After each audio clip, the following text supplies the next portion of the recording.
now we're coming to our media picks for the month, Yeah. and well, actually, I'm intrigued by your pick, and hopefully you're intrigued by mine. And we're going to start, I think, if it's okay. Can we start with your pick? So you have picked the TV series, or is it a mini series? Yeah, TV mini series, Yep. Chernobyl. Yep. It's a mini series that, in fact, finished this week in the UK. Hmm.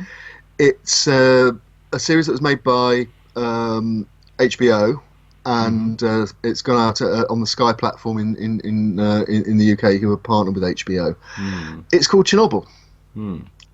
It's a five-part series written by an American created and written by an American screenwriter called Craig Mazin, who actually is previously best known for classic Hollywood films like The Hangover Part 2 and The Hangover Part 3, and the fantasy epic Huntsman Winter's War.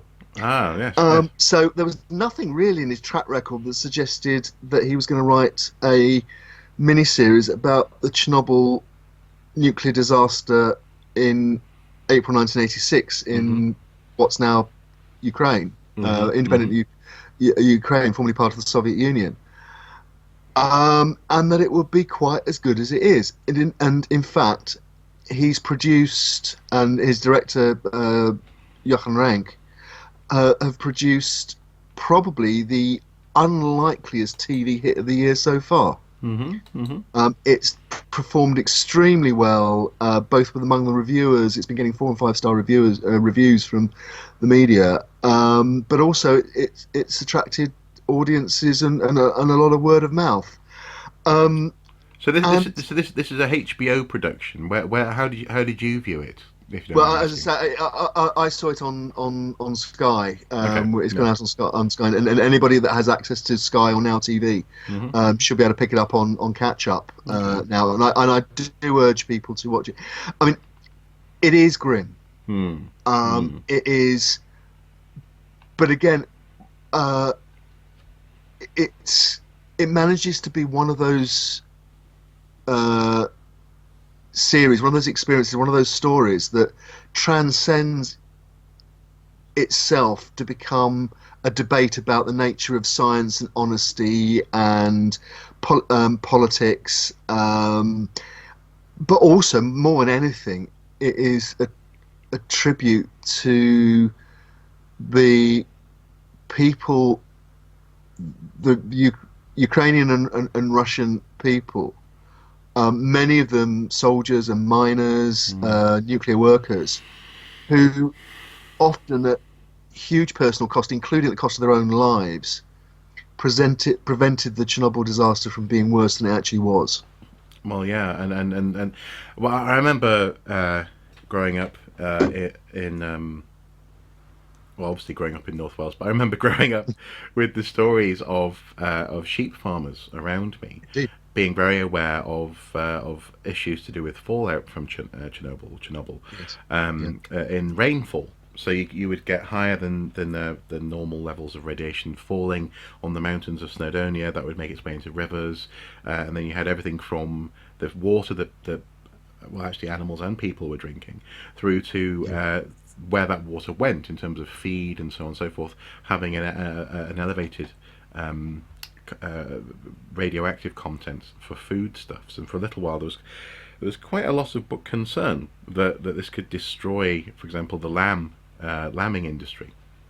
Yeah. But it thankfully that it was managed, and as you say, it could have been so much worse. I think so in this drama. Then I remember seeing years ago now a documentary where this was like this wasn't a docudrama. This was definitely a Yeah. documentary where they highlighted how so fallout, not fallout, sorry, the explosion caused radioactive material, to land on the roofs of buildings in and around uh, the um, the reactor, and people were having to go out there and shovel that stuff into bags or something, weren't they? And it's like you And had like was it a what 3 minute exposure or something? it's, And it's less than that. That's one of the most compelling scenes in the work. They had you had Soviet soldiers hmm, who were all, they were conscripts. They were mm-hmm, they were told to go, they didn't have a choice, but they were doing their national service. They had they were taken up to the roof of reactor number 4 with shovels and back, and they had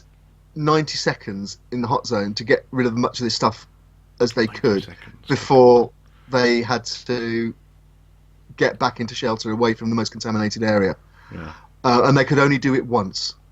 Well, and also sorry, go on, sorry. Yeah, no, they're just relays and relays of hundreds and hundreds of people. Yeah.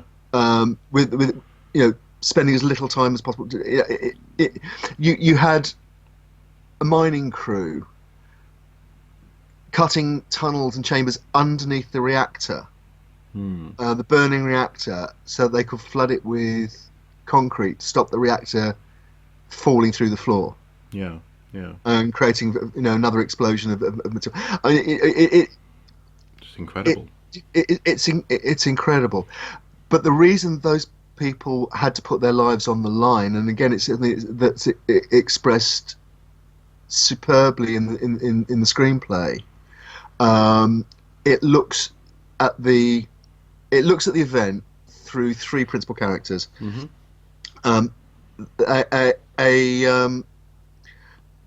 man called Boris Shabina, who was the deputy chair of the Council of Ministers in Moscow, who's played by Stellan Skarsgård, who is the political driver, and he's about making sure that the system isn't found to be at fault. That and he comes to a deal with the other lead character, Valery Legasov, who was in charge of the cleanup effort. And the series actually begins with him committing suicide. Wow. Because he's been forced to compromise himself. And again, I won't issue too many spoilers, but it's been mentioned in a lot of the reviews, so I'll mention it here. And the rest of the series is a flashback to explain why Legasov found himself in that position. Right. Who, again, he's played superbly again by Richard Harris's son. And then so he's the compromised scientist.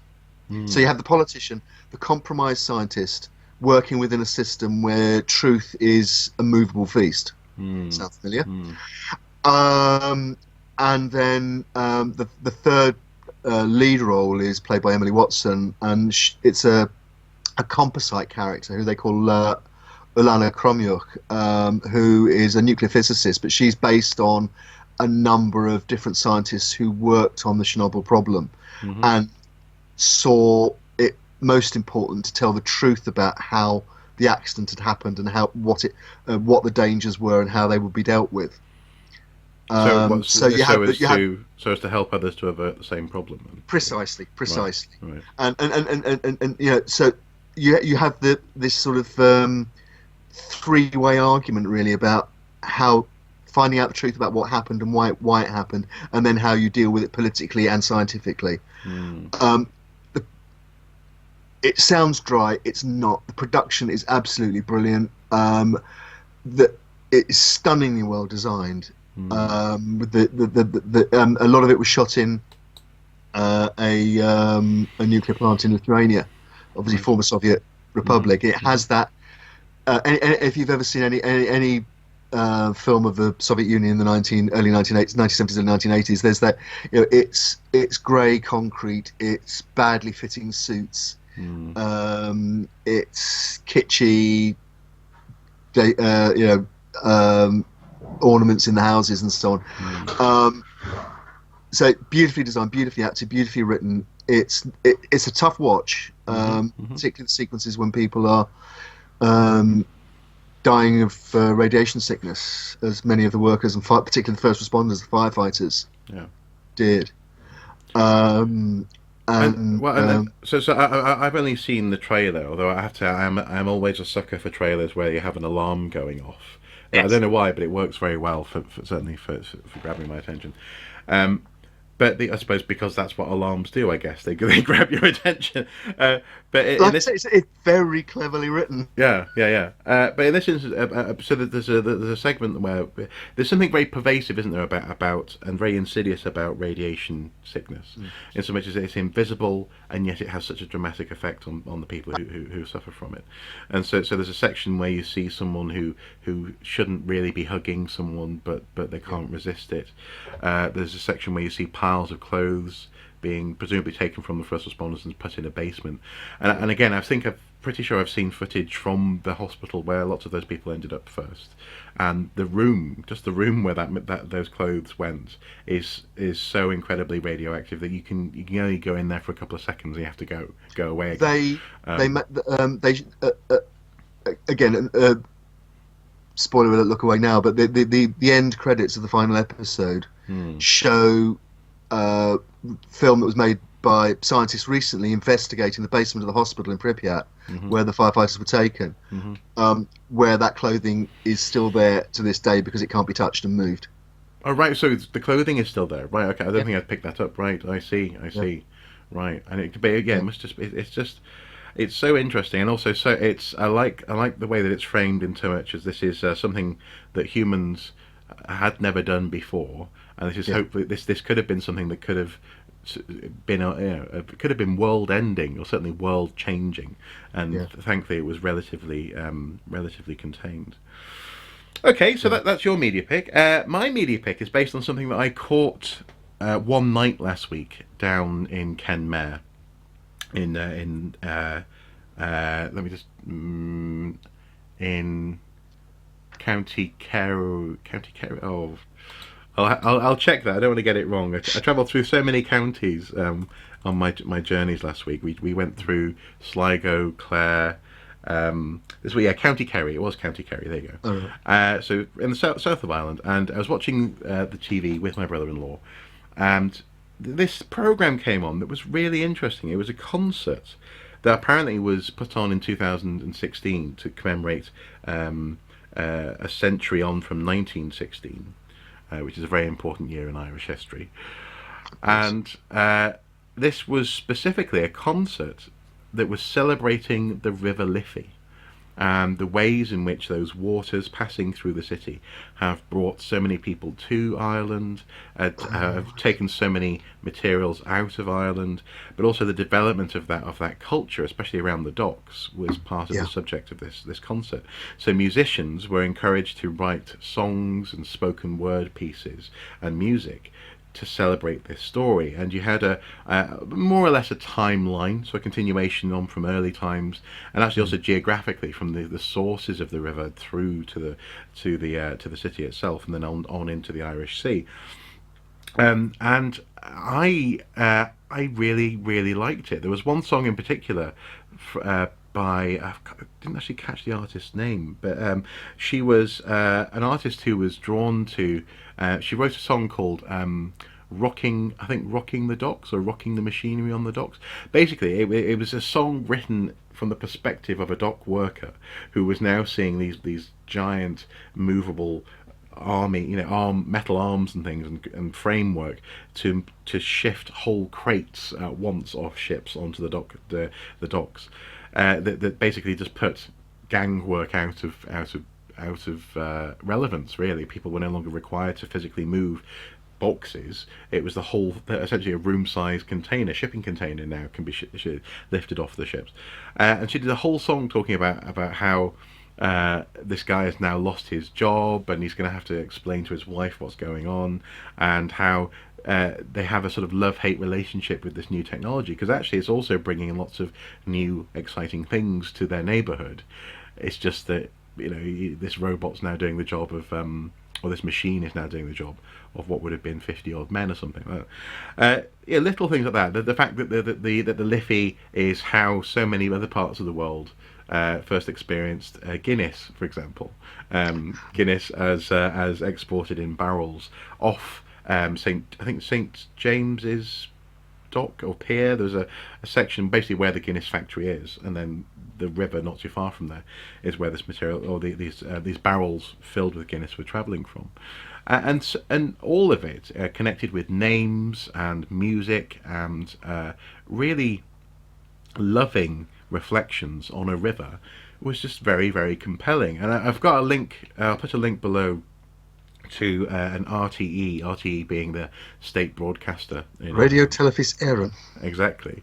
RTE's website where they sort of cover this. That was actually, oh, there you go. It was updated on probably on actually on the day that I saw it, on the 30th of May, I think.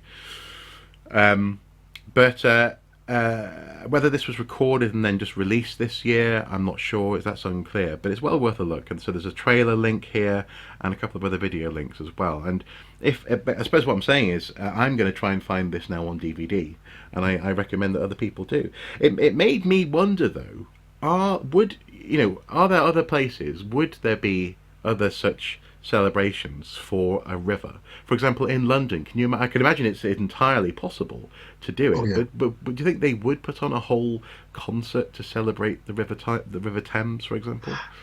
Yeah, I can see that happening. There's the precedent, of course, of the famous water music suite that Handel wrote for King George II. There is an association with music and river on the river here in London. I also think that rivers lend themselves to this kind of treatment. We were talking earlier on about Celtic mythology and watery places, and obviously that is there deep within Irish culture. But also, I mean, a river is a timeline, and in fact, I'm thinking of the tagline that the Thames Discovery Project used, which was that the Thames is the longest archaeological site in Britain. The Thames foreshore, the tidal Thames foreshore. Yeah, well, but also, I mean, I think in a very real way, that old memory, I think a sort of Roman Iron Age memory of water and places like that is also still present in broader parts of England. So the River Tyne is supposedly named after an Iron Age god of the river. It's just that we don't quite understand where that name comes from. But it's so ancient, and it's got so many connotations with, as you say, special damp places, or places where the sky meets the water, meets the ground. A lot of that is prevalent in England. I can see that being folded into a story of the River Thames. But I just wondered whether there would ever be a whole concert dedicated to a river. Well, don't forget as well, just up on Tyneside in the last few years, you've had Sting's musical The Last Ship. Yeah, that's true. Yeah. Sting, not so famously necessarily, but famously around here, is from Wallsend, which saw some of the biggest ships of the past 200 years, I guess, being built.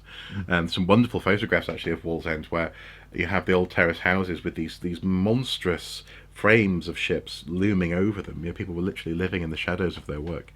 So I suppose that's a very good comparison actually. I didn't get a chance to go and see it, but there was lots of news coverage around here when it was on. And, the other thing that this reminded me of when you pointed me in its direction, and I've only been able to watch the trailer because it's RTE. It's not available here in the UK at the moment, and I hope it is. I hope it's picked up by one of the other channels, because it does look.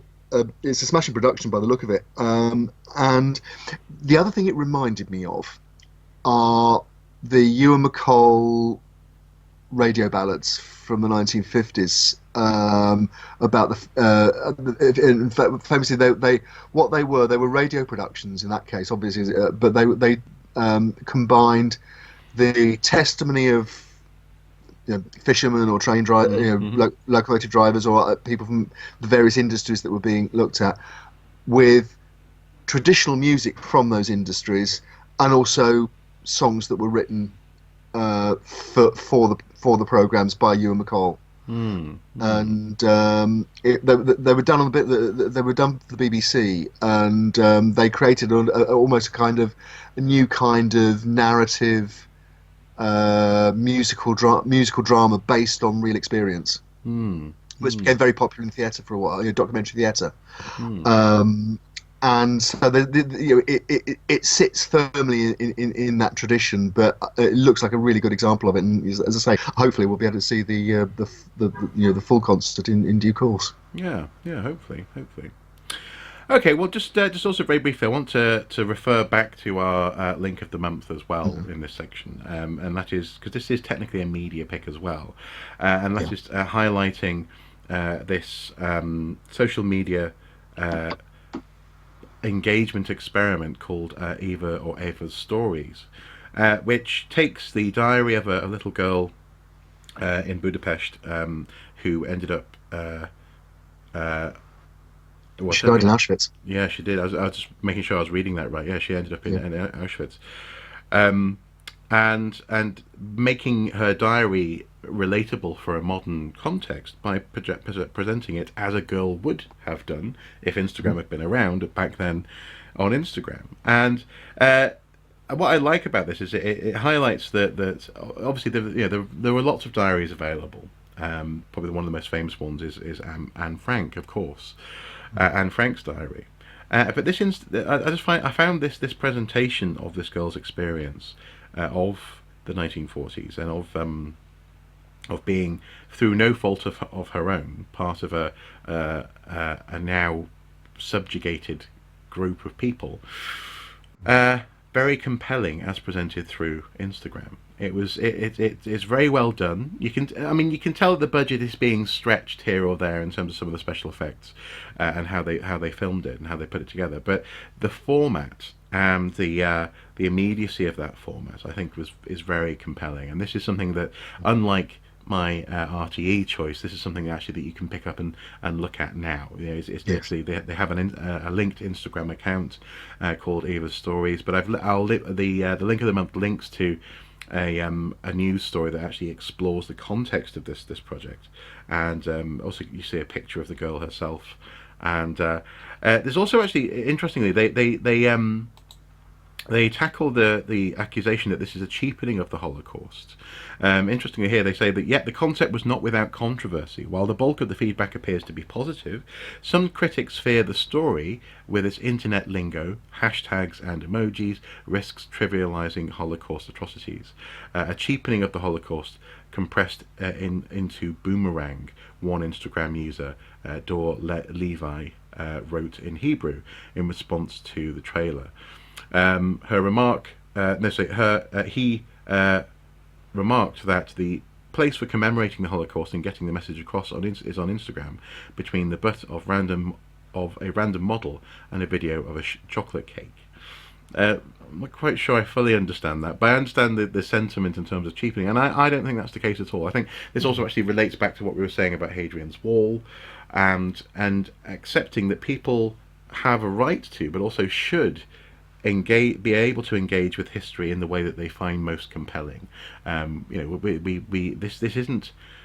I don't think this does at all cheapen the experience. In many ways, it brings, as I say, it brings it home to you. And actually, if you read Anne Frank's diaries, but also if you understand that some parts of those diaries were effectively edited by family members after the fact, because they contain real reflection. So there's Anne Frank talking about effectively going through puberty in her diary. It humanizes and emphasizes that this was and that these people, were real people, relatable people, and that what happened to them was not only horrid and horrible, but also would have been subject to various reactions and confusion and in this case teenage expressions of angst and concern, or a growing sense of frustration with what's happening around them. I don't know. Have you had a chance to have a look at this? I have, and I have to say I found it utterly compelling, appropriate, and I think it was, in fact, it was a very innovative and imaginative and effective and proper way of making Ava's story emblematic of the experience of certainly Hungarian Jews in the Holocaust.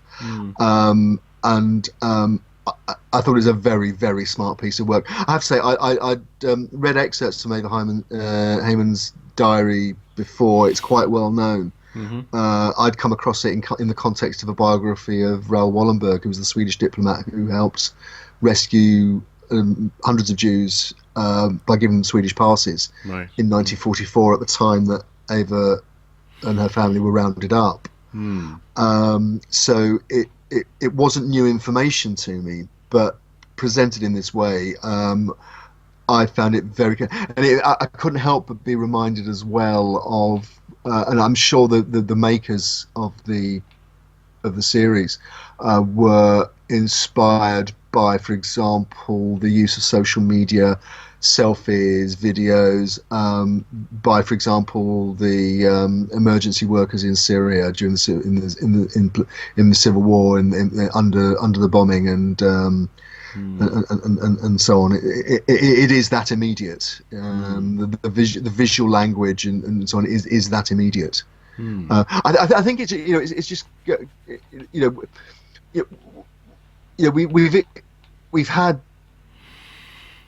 There was a famous. I wish I could remember the name of the person concerned. There was a quote from a concentration camp survivor, who's French, if I remember correctly, who said that you can't depict the experiences of the Holocaust in the camps realistically, and if you did, nobody would want to watch it. Yeah. Yeah.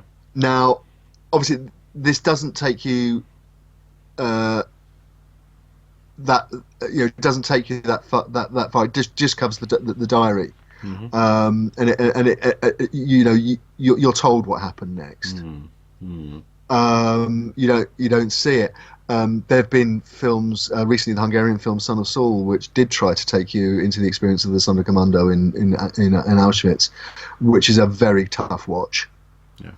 But even then, that faced accusations of inappropriateness and so on. It was very well received as well by many other people. So there is now a genre of Holocaust dramas dating back to the miniseries that was made in the 1970s in the States. Films like there's Sophie's Choice and Schindler's List. Was The Boy with Striped Pajamas? Was it The Pianist? Sorry? The Boy with Striped Pajamas, is that one of them, I think? You don't get me started on that. I think it's one of the most dishonest pieces of work I've ever seen. Right. Okay. Go on. What's wrong with that? I haven't actually seen that. I just. Oh well, because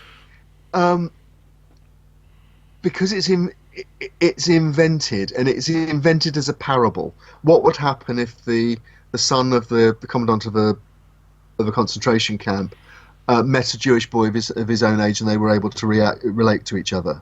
Right. I see. Now, okay, you can argue for a bit creative license. In fact, I think the primary source for that kind of storyline is the biography of Rudolf Höss, who was the commandant of Auschwitz at the height of its activities as a death camp. And he describes how he'd go to work, oversee the murder of thousands of people, and then go home to his wife and children, and they go swimming in the river and riding their ponies. They had no connection with the camp whatsoever, although they were living very close to it. They had no interaction with the prisoners, with the victim, with the inmate. So it's and also I just found it sort of sentimental and I mean, watch it and tell me what you think. But I just found it in the end dishonest, considering the other material compared to something like Schindler's List. Yeah, and so do you think then that actually in that instance they're trying to humanise the story and also humanise the those who are, as you say, the families of these people who are doing this unspeakable stuff, but they're failing because it is essentially fictional, whereas actually project which is based on someone's diary is hopefully succeeding where that one fails, perhaps. I think so. I think you invent stories about the Holocaust at your peril, actually, because the actual event is so enormous, and the enormity of it is so profound, and its cultural significance is so profound, and its ongoing political significance is so profound that actually it's like, given the choice, I'll always watch the 1950s British black and white film A Night to Remember before I'll watch James Cameron's Titanic. Yeah. Because however technically accomplished Titanic is, it's fake. Rose never existed. You don't need to invent Rose. There's enough drama happened that night. You don't need a fake love story. Yeah. I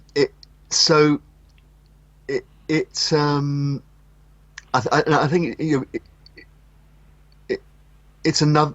The Holocaust is another of those massive human and cultural events that anybody with any mental editor going on realise that you don't actually need to do that. No. Well, also, I think what this does, by going back to the source material, the personal experience like this, it takes that enormity and you see it through the, albeit reinterpreted, invented eyes of a real 13-year-old who did write those words that it's all based on, and that does humanise it. And one of the things we always try and do in conflict archaeology is, when you're dealing with these massive figures of industrial war and industrial murder, which the Holocaust was, we're always trying to put the human being back into that story, so it doesn't just become a story about statistics. Yeah, well, actually, yes, especially with the scale. Yeah, the scale of what we're talking about, it can be easy to. And funnily enough, I think that's often what leads to people, unfortunately, attempting to deny the Holocaust, is because they can't quite comprehend the scale of it. So I suppose just bringing it back to this Instagram account.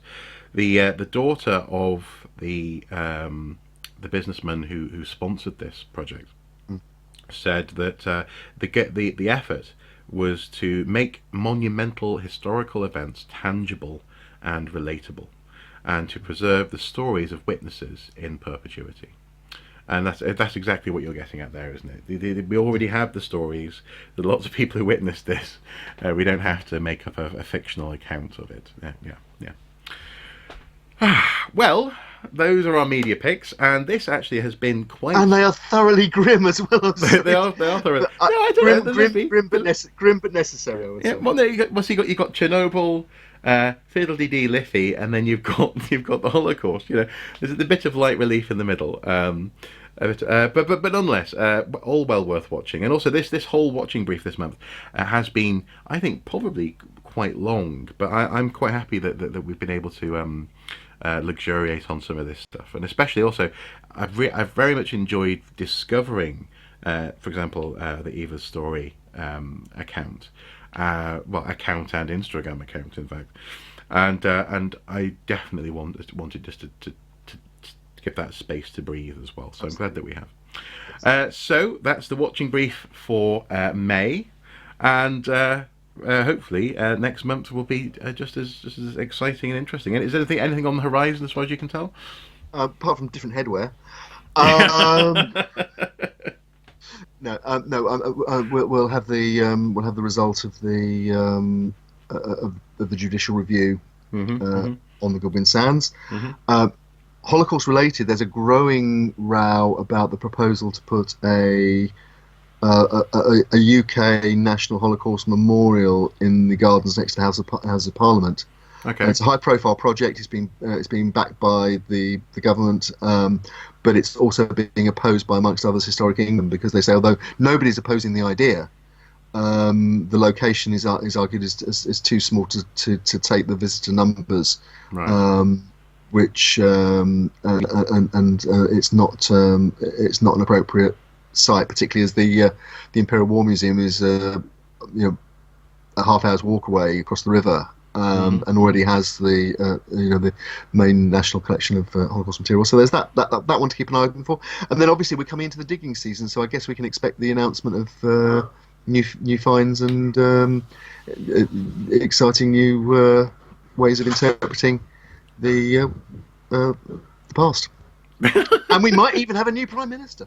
We might even have a new Prime Minister. Yes.